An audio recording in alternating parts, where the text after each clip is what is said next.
Hello and welcome back to Wide Angle. We have been concentrating for the time being on SAARC, and this in fact is the die that has been cast by the Prime Minister designate Narendra Modi by inviting all the leaders. Sheikh Hasina, my guess is, would have come had it not been for this important visit to Japan. And I think Japan is growing in importance to us as well.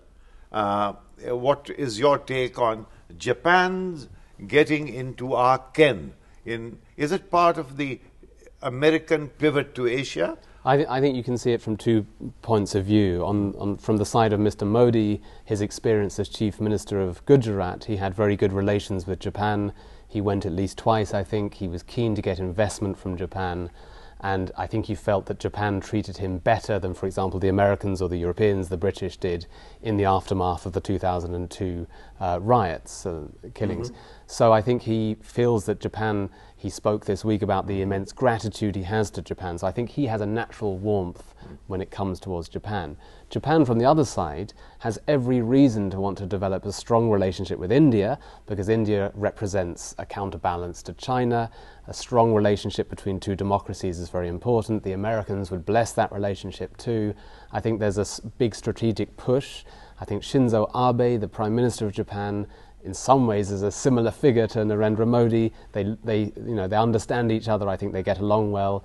So I think there's a natural fit there between the two countries, and I would expect great warmth, and possibly the first trip that Modi will make on his way to the BRICS summit could be via Japan. Well, that's your recommendation? I think it would be smart. I think it would be a smart move, yeah. The other thing we must not forget that he has been to China. He's been to China, I think, 4 or 5 times. And he's very comfortable in China. In fact, he had a visiting card when in Chinese the last he was there. Where do you see China emerge in his framework? Well, obviously, China is going to be a very, very important country to look at as far as this government is concerned. And Mr. Modi's very strong personal relationship with that country is obviously going to dictate. But I would say Mr. Modi is well beyond all this. I think his maturity, his understanding of international issues is something beyond what most people are giving him today. I think he will have a very balanced relationship. He understands where his national interests are. The United States, China, both sides. In fact, you have to include the European Union into it. Yes. All sides. This has to be a very balanced relationship. The world is looking at India, and it was supposed to be the Indian century. Something went wrong somewhere in the last 5 or 7 years. And I think the world is looking at Mr. Modi to actually deliver that Indian century. In that, you cannot take sides. You just have to play neutral. When you say Indian century, one has to pause a bit. Does Modi take China as a rival, or does he take China as an opportunity? The answer is both. It has to be both. You can't ignore the fact that China is a rival. China has influence on Sri Lanka. China has influence on all of your neighbours, a close relationship with Pakistan. China is concerned about some of the same issues that India is concerned about. We look at the terrorist attacks in the western parts of China very recently in Xinjiang. So there are certain shared interests, there are shared things you compete over, but of course it's a big trading partner. There's all sorts of opportunities for India to get technology, to get investment, to get the sort of high-speed trains that Mr. Modi is very keen to have. They'll be cheaper if you get them from China than if you get them from Japan. So there's both a rivalry and an opportunity there, and as you mentioned, you always have to balance these things out. Well, the Chinese are having some trouble with various neighbors. I mean, this eruption with the Vietnamese on this scale. I remember one of my memories, it was that I was with the President of India in Vietnam, and General Giap, so I was fortunate to be in his presence, and we were talking about the following. Eventually, after the Vietnam War, does Vietnam end up as a friends with China, or will the pull of United States because of your difficulties. Don't forget in 1978, 79, there was a war. So Xia paused and he said, ultimately, it's our neighborhood and we have to live with the Chinese. That was his verdict then. Since then, there's an eruption. So the Chinese are undergoing some kind of a change. They are having difficulties in Xinjiang, as we can see. They've had difficulties with the Vietnamese.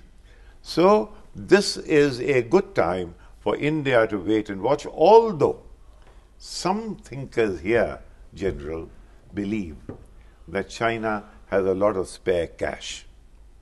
Go where the money is, because the Americans do not have the kind of money that the Chinese have today. It's a natural thing.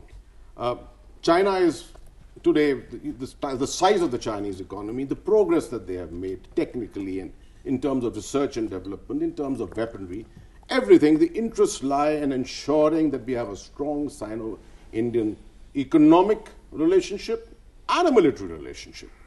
I think the conflict of interest actually doesn't exist anywhere except on the minor issues of the border, which can be put back. I'm sure with his keen business sense, which Mr. Modi has got, he will see the light and realize that to take India forward, this is the way, the economic way.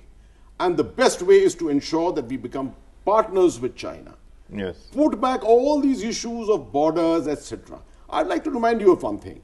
You may remember in the early 90s, Deng Xiaoping in 1978 came out with this famous thing called the four modernizations. Right. And in that, the last modernization was the PLA.